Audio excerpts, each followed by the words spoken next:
అన్నదాతల పట్ల మా జనసేనాని పవన్ కళ్యాణ్ గారికి విపరీతమైన గౌరవం. అన్నదాతల సమస్యల పట్ల పూర్తి అవగాహన ఉన్న వ్యక్తి. అన్నదాతకి ఏ సమస్య వచ్చినా పరిష్కారం దిశగా అడుగులు వేసేదానికి ఒక్క క్షణం కూడా సంకోచించిన వ్యక్తి మా జనసేన పవన్ కళ్యాణ్ గారు. ఆయన బాటలోనే ఆత్మకూరు నియోజకవర్గ జనసేన పార్టీ పయనిస్తూ ఉంది.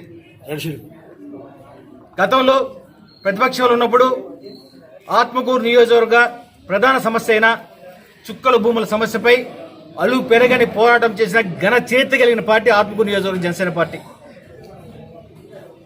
దాదాపు 4 సంవత్సరాల పాటు రిలే నిరాహార దీక్షలు, ఆమరణ నిరాహార దీక్షలు, 100 కిలోమీటర్ల మీద పాదయాత్రలు, రోడ్ రోకోలు, పలుమార్లు హైవే దిగ్బంధనాలు చేసిన ఘన చరిత్ర కలిగిన ఘనమైన పార్టీ ఆత్మకూరు నియోజకవర్గం లేదని ఉందంటే అది జనసేన పార్టీ మాత్రమే.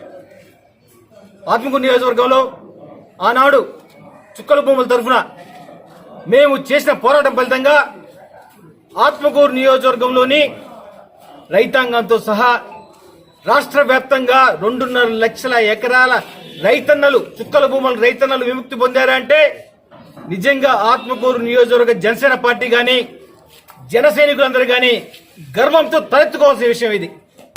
జియో నెంబర్ 288 తేదీ 1/6/2018 తీసుకొచ్చి మన జిల్లాలో ఉన్న 60,505 రైతులకు, రైతు కుటుంబాలకు 66,270 ఎకరాలు పంపిణీ చేసి వీళ్ళని డీ పట్టాలు అందరికీ ఇండివిజువల్ గా డీ పట్టాలు కేటాయించాలని నిర్ణయం తీసుకోవడం జరిగింది.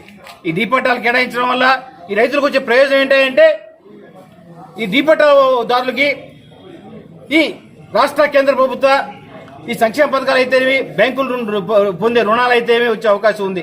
కాబట్టి ఈ బృహత్త కార్యక్రమానికి గత కూటమి ప్రభుత్వం శ్రీకారం చుట్టింది. దీంట్లో ఈ లబ్ధిదారులను గుర్తించే ప్రయత్నంలో కొంత జాప్యం జరిగింది. ఈ లోపల 2019 సార్వత్రిక ఎన్నికలకు సంబంధించిన ఎలక్షన్ నోటిఫికేషన్ వెలువడడం జరిగింది.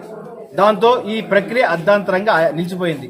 ఆ తర్వాత వచ్చిన వైసీపీ ప్రభుత్వం ఈ సిజిఎఫ్ఎస్ భూముల రైతన్నల యొక్క బాధలను బుట్టదాఖలు చేసింది.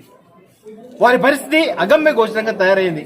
ఆఫీసు చుట్టూ తిరిగి విసిగి వేశారు. వాళ్ళ పరిస్థితి ఎలా అయిందంటే కొండ నాలుగు ముందేస్తే ఉన్న నాలుగు ఊడి చందనంగా తయారైంది.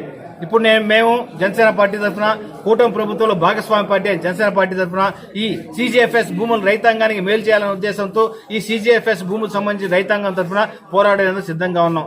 ఈ చివరి సిజిఎఫ్ఎస్ భూమి రైతుకు డీ పట్టా వచ్చే వరకు మా పోరాటం కొనసాగుతుందని ఈ సందర్భంగా తెలియజేస్తున్నాం. జై జనసేన, జై జనసేన, జై జనసేన.